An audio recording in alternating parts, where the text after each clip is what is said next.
በጣም ለውጠኛ ለመባል ማቴዎስ ማርቆስ ከማለክ ይልቅ እነ ማርቆስ እነ ሌኒን እነ የግልስ እነ ማዋ እያለ የሚጠቅስ ቄስ ተፈጠረ።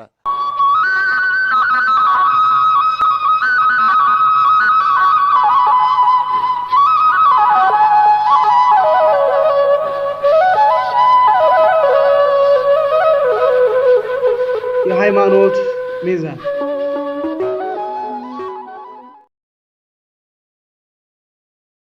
በስመ አብ ወወልድ ወመንፈስ ቅዱስ አሐዱ አምላክ አሜን። ሰላም የተወደዳችሁና የተከበራችሁ የመርሎታም ቤተሰቦች በእያላችሁበት ሰላም እግዚአብሔር ከእናንተ ጋር ይሁን።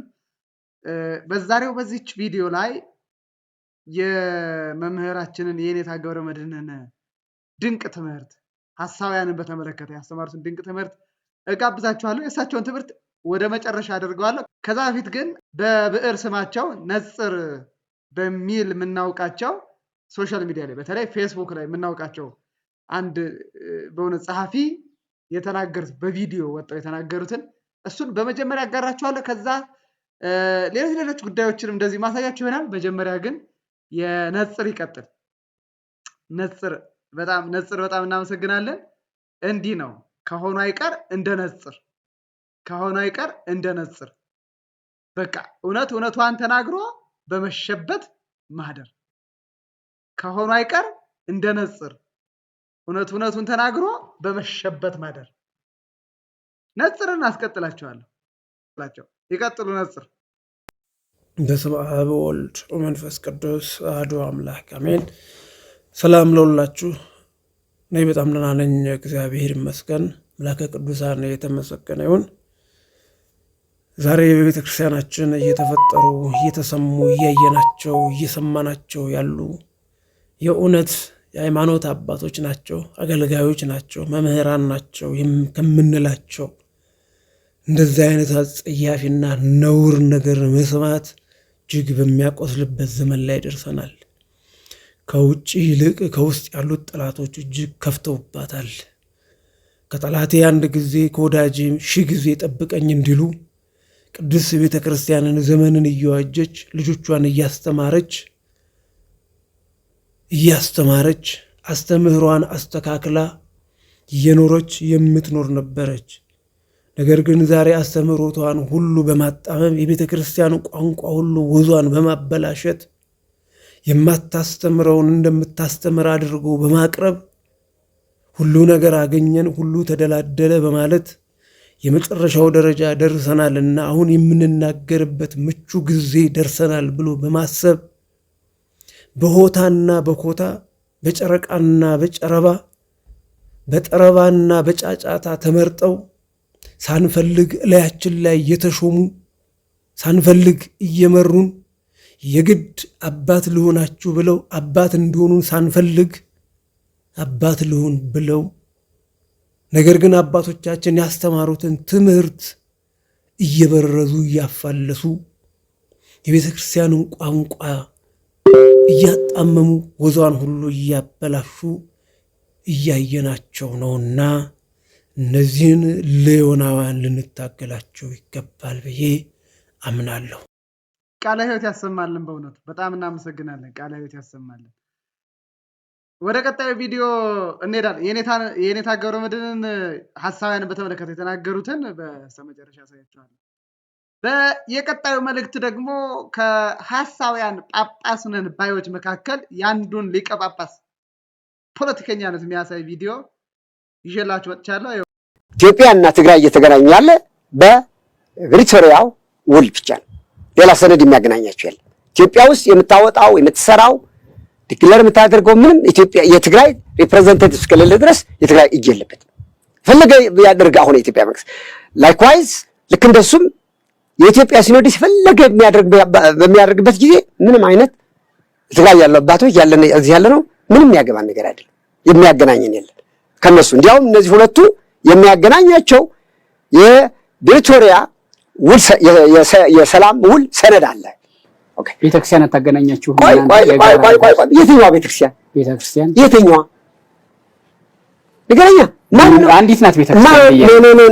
ኖ ቤተክርስቲያን ህንጻ ነው የምትለኝ አንዲት ናት ቤተክርስቲያን ማህበረ ጀስቲቭ ግለጠው አንተ እንደ አንድ ምሁር አድርገው እንደ አንድ ምሁር አይደለም ከአንድ ሃይማኖት አባት ሆኜ ሃይማኖታዊ ተሰጥቷል።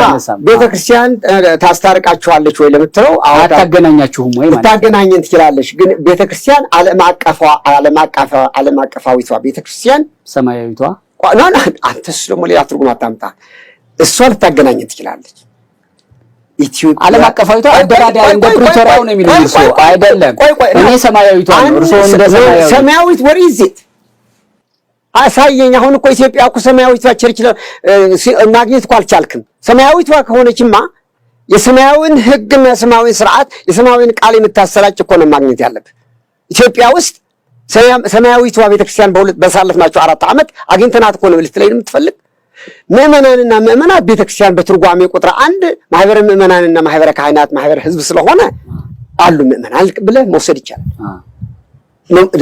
እንደምልህ በኢትዮጵያ አሁን ባለን ባሳለፍነው ግን የትግራይን አባቶች ወይም የትግራይ ባለውን ሊቃነ ጳጳሳት ሲኖዶሱ ከኢትዮጵያ ያለውን ማስታረቅ ወይም ደግሞ የሰላም ከቁጭ ብሎ ሊያወያየን የሚችል ማን መንግስት ነው ወይስ አክተር እከሌ ወይም ደግሞ ሯጭ እከሌ ወይም ደግሞ ፕሮፌሰር እከሌ ወይም አቶ እከሌ ነው? ይሄ ክህነት ምስጢረ ክህነት እኮ ነው። ይሄ እኮ የምንነጋገርበት እኮ ምስጢረ ክህነት ነው። ፖለቲሻን አያገባቸው፣ አቶ አያገባው፣ ሯጭ አያገባው፣ ሌላ ነገር እዚህ ውስጥ እጅን ጥልቅ ማድረግ የሚችል ሽማግሌ ወይም ያለቅ ሴት ወንድ ምናምን ታምተ ባካችሁ የሚል አያገባ። ይሄ ሃይማኖታዊ ምስጢረ ክህነትም ጭምር ይሄን ብለው ፓትርያርኩ ጻፉ። ቆይ ልንገርህ እንዴ ይህን ማስታረቅ የሚችል ድምጻችን ቁጭ ብሎ ሊሰማን የሚችል ሰው ያስፈልገናል። ያ ማለት ደግሞ አብያተ ክርስቲያናት የዓለም አብያተ ክርስቲያናት ናቸው ብቻ ናቸው። ከዚህ ውጭ ኢትዮጵያ ውስጥ ቁጭ ብሎ ሲያሳውር የነበረና ሲያንጨበጭብ የነበረ ሚስተር እገሌ ወይም አቶ እገሌ ወይም ደግሞ እገሌ የሚባል ከህዝባችን ላይ በእኛ ላይ ደም ሲፈስ ቁጭ ብሎ ሲያይ የነበረ አሁን ታጥቦ ተለቃልቆ አዲስ መልክ ይዞ ፓትርያርኩ ራሳቸው ታራቂ ናቸው። ከማን ጋር የሚታረቁት? እሳቸው ከማን ከሁሉ ታራቂ ናቸው። እንደ ሲኖዶሳቸው ከሲኖዶስ ኢትዮጵያዊ ናቸው። እሺ ከዛ በኋላ ደግሞ በደረሰበት ደግሞ ተመልካች ናቸው እንጂ አሳራቂ ሊሆን አይችልም። ለኛ አሳራቂ ሊሆን አይችልም። አሳራቂ ሊሆን አይችልም። ወይም ደግሞ ሰብሳቢ ሊሆን አይችልም። በእርቅ ደረጃ ላይ ማስታረቅ ፓትርያርካችን ናቸው ብላችሁ ተቀበሏቸው ብዬ ነው። ፓትርያርካችን የምንለው አሁንም ደጋግመህ እያነሳኸው ነው። እኛ ኤክሰፕት ያደረግናቸው በተደረገው ጥፋት ጄኖሳይድ ለአማራውም ለትግራይም ለኦሮሞም አባት ሆኖ ተገኝተዋል። በእሳቸው ላይ እኛ እንትኑ አልተውናቸው እና አስተዳደርነታቸው ግን አልተቀበልነው አንቀበል ሲኖዶስ አስተዳደርነታቸው ይሄን ብለህ ይታወቅ። አሁን ኢትዮጵያ አዲስ አበባ ሆነው ገሌ ብሎ ቅዱስ ስማቸው ይጠራል በቅዳሴ ላይ ዋይናት ያ መንፈሳዊነት እኮ አልኩ እኮ ሌላ እንዴት በዚህ ልክ የተቀበላችኋቸውን አባት አንተም ተው አይሆንም አናድርገው። ይሄ ፎር ሹር ምነግርህ ይሄ አይሆን። ስለዚህ እርቅ እንፈልጋለን። መንበረ ሰላም የራሱን ፓትርያርክ ወደ መምረጥ ይሄዳል ማለት ነው። እሱ የጊዜ ጉዳይ ነው። ይመረጣል። ሰላም ካልመጣ ወደ አንድ አቅጣጫ የሚመጣበት ወይም ደግሞ አንድ ኔጎሺዬሽን የሚደረግበት ማዕከላዊ ካልተደረገበት ይሄ ዋይናት ለምን ሲኖዶስ ብለናል እኮ ማን ሊከለክል? በደንብ ነው። ምክንያቱም ምንም አይነት በነገራችን ላይ ስለማይነገር ነው እንጂ በዓለም ላይ በዓለም መንበር ማናት ካልኩ አክሱም እኮ ነው። ፍትሐ ነገሥቱ ተመልከተው። አዲስ አበባ አለው እንዴ በህግ የለውም እኮ። ከስምንቱ መናብርት እኮ በፍትሐ ነገሥቱ ትርጓሜም በሁሉም እኮ ከስምንቱ መናብርት እኮ አንድ እኮ አክሱም መንግስት የመንበረ ሰላማ እኮ ነው መንበሩ እኮ መንበረ ሰላማ ቢሆን መንበረ ሰላማም ቢሆን የቦታው ጉዳይ አጣላ ይሆናል። 4 ኪሎ ይቀመጥ ተጎለው ተንጠፍጥፈው እንዳምስቱ ተገጥለው ነው ወይስ የኢትዮጵያው ነው ተንጠፍጥፈው? ይሄ ራሴ ፖይንት ኦፍ ቪው ነው። የሌላ እንትን እንዳትወስድብኝ። እንደኔ ተንጠፍጥፈው ጭልጥ አልገው ተጠፍጥፈው ጸጥተው ነጥተው እስካሁንም የነበርንበት የተሳሳተ ነው። መንበራችን መንበረ ጽዮን ነው። ወደ ጥንት ክብራችን እንመለሳለን ካሉ እና በዛ ባለበት ያለፈውን አድርገው ከሆነ we are happy to accept them. There is no problem with it. ያ ግን ወደዛ የምንሄድበት ነገር የለም።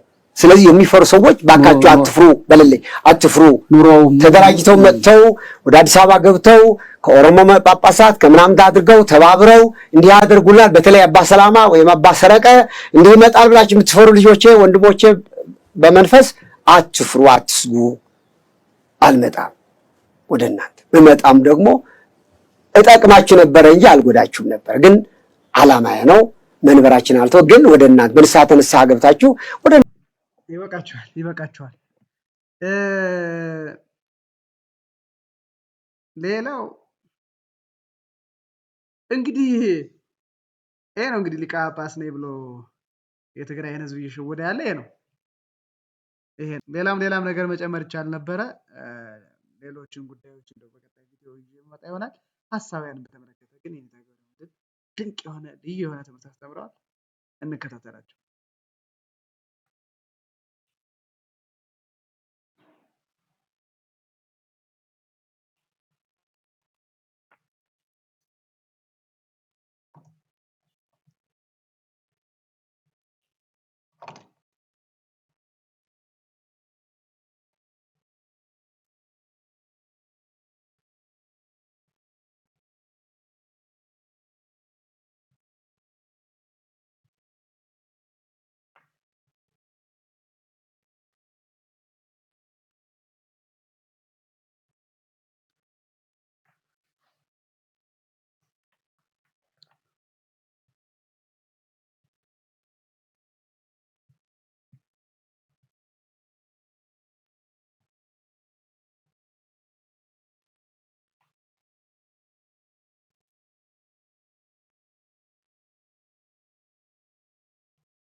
መምህራችን የኔታ ገብረመድኅንን እንስማና የዛሬው የመጨረሻችን የዛሬው ቪዲዮ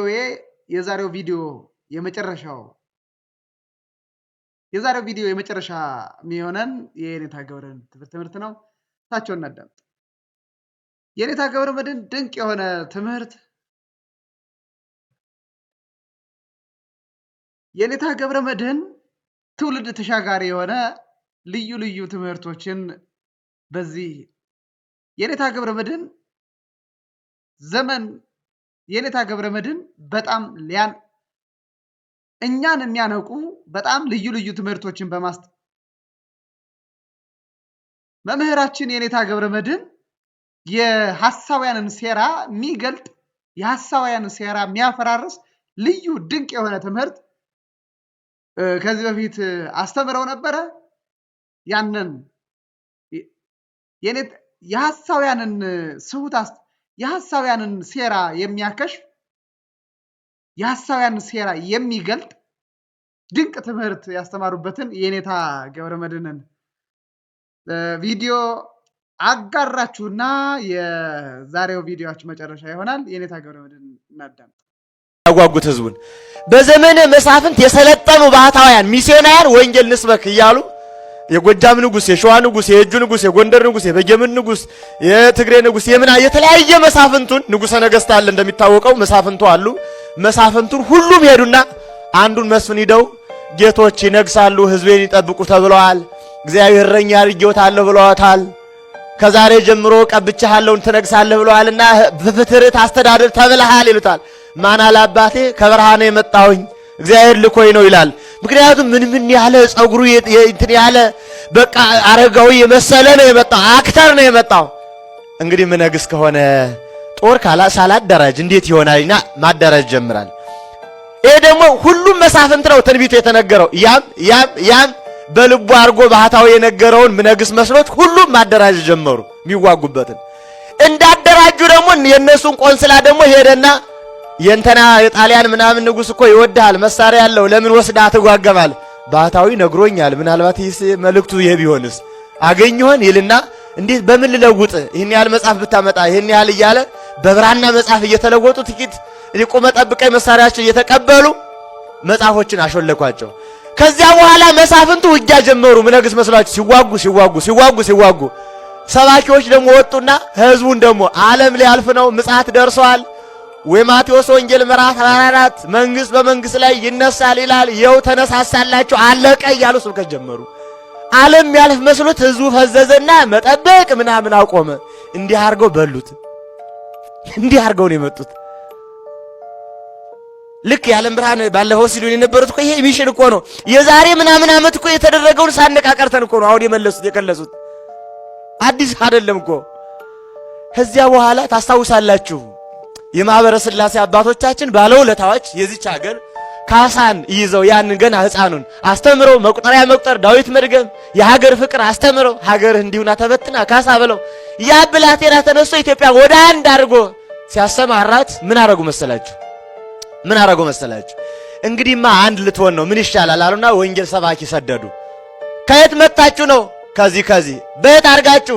በዚህ በአረብ ለምን ወንጌል ልንሰብክ አልወረደም አልተወለደም የሚል ሀገር ጥላችሁ እንዴት ወንጌል ትሰብካላችሁ? ውሸታም ብሎ አሰራቸው።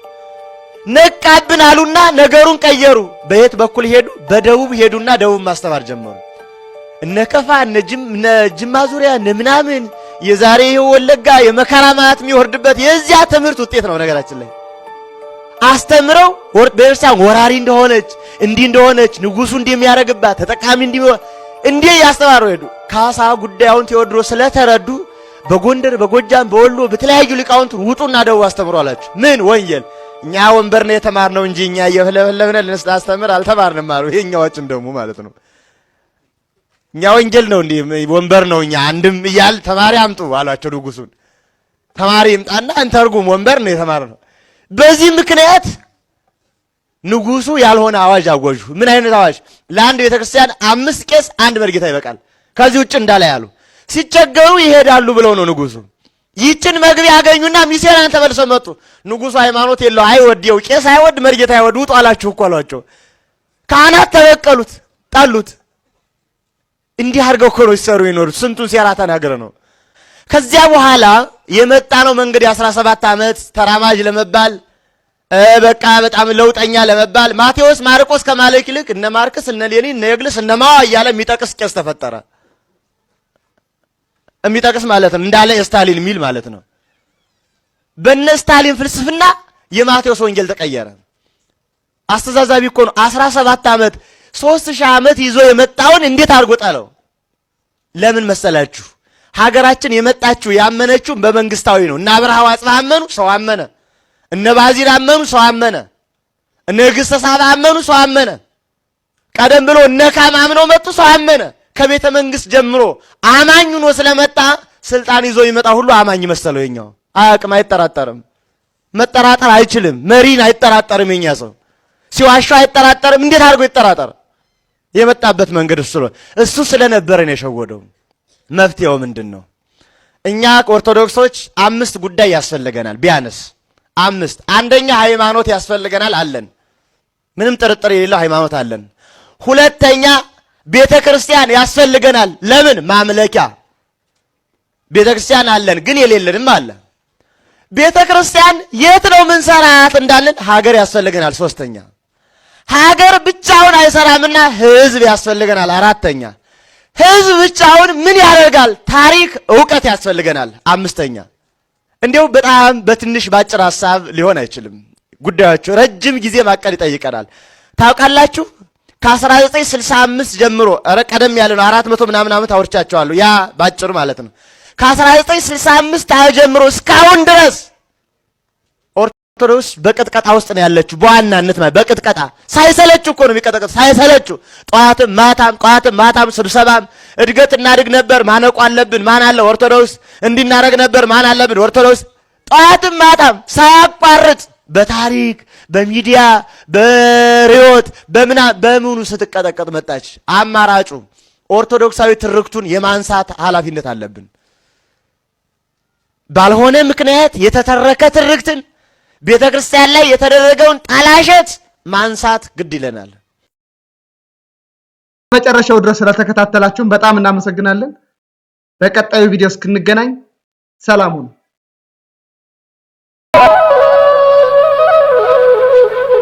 የሃይማኖት ሚዛን